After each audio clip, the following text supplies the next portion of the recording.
আজ সময় এসেছে সাজাতে হবে এই দিনের বাগান,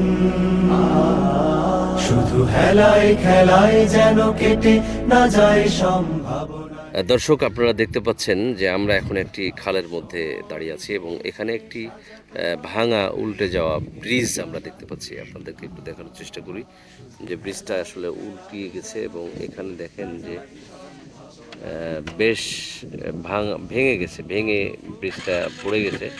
তো এই ব্রিজ দিয়ে আমরা যেটা জানলাম এখানকার স্থানীয় মানুষদের সাথে কথা বলে, এই ব্রিজের ওপর দিয়ে প্রতিদিন প্রায় 20,000 মানুষ যাতায়াত করে। অথচ এই ব্রিজটির অবস্থা এখন এমন যে আপনাদেরকে একটু দেখানোর চেষ্টা করি যে ব্রিজের ওপর দিয়ে গাড়ি না গিয়ে গাড়ি যাচ্ছে। দেখেন এই যে মোটরসাইকেলটা, একটা কত রিস্ক নিয়ে মোটরসাইকেলটা এদিক দিয়ে যাচ্ছে।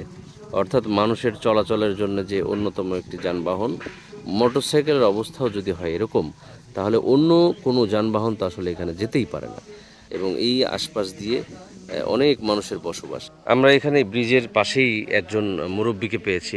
এই ব্রিজটি নিয়ে তার কাছ থেকে শুনবো যে আসলে এই এলাকার নাম কি। আসলে এই যে ব্রিজটা ভাঙা ব্রিজ মোটামুটি পড়ে আছে নিচে, এই বৃষ্টি আসলে মানুষের কি প্রয়োজন ঠিক করা? প্রয়োজন তো, হ্যাঁ প্রয়োজন তো, ওটা জিনিস প্রয়োজন না, মানুষ যাওয়া আসা কত ঝামেলা, এটা করলে ভালো হবে। কত মানুষ যাওয়া আসা করে? বহু মানুষ যাওয়া আসা করে। আপনারা কি চান যে ব্রিজটা দ্রুত ঠিক হোক? আমরা চাই দ্রুত হলে ভালো হয়।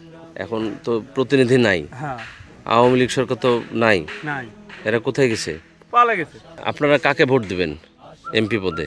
এবার জামাত দেখার কথা বা জামাতকে কেন ভোট দিতে চান এবার? বারবার দেখলাম, মেলা মানুষ দেখলাম, মেলা দেখলাম যে উমরাই কি করলে আর এই আমার জামাত সরকার কি করে দেখি। তো জামাতের প্রার্থী এখানে এই এলাকার হচ্ছে মাহবুবুল আলম সালেহী, ব্যারিস্টার। ব্যারিস্টার সে কেমন আপনাদের প্রার্থী হিসেবে কেমন? ভালো, শিক্ষিত সমাজ চতুর্দিকে ভালো আছে। আচ্ছা, আপনারা চান তাকে এবার? চাই, এবার দেবো, ভোট দিবেন? হ্যাঁ, ভোট দেবো। আল্লাহ দিয়ে ভালো, আল্লাহ দিয়ে আশা আছে। আপনার নাম কি? ব্রিজটা ঠিক হোক, এটা আপনারা চান? আমরা চাই ব্রিজটা ঠিক হোক। ওখানে একটা মাদ্রাসা আছে, বিশাল মাদ্রাসা, এখান থেকে কমপক্ষে 200-300 বাচ্চা মাদ্রাসা যায়। ওই এলাকার থেকে এখানে প্রাইমারি মাদ্রাসা বাচ্চা আসে, স্কুলে যায়। এলে বাচ্চার দরকার, স্কুলে গিয়েছে না।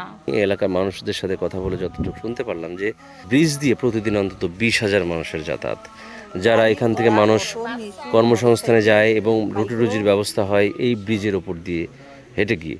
আমরা আশা করব যে জামাতের মনোনীত প্রার্থী মাহবুবুল আলম সালেহী তিনি যদি নির্বাচিত হন তাহলে তিনি অবশ্যই এই ব্রিজটি সংস্কার করে দেবেন বলে আমরা আশা করছি।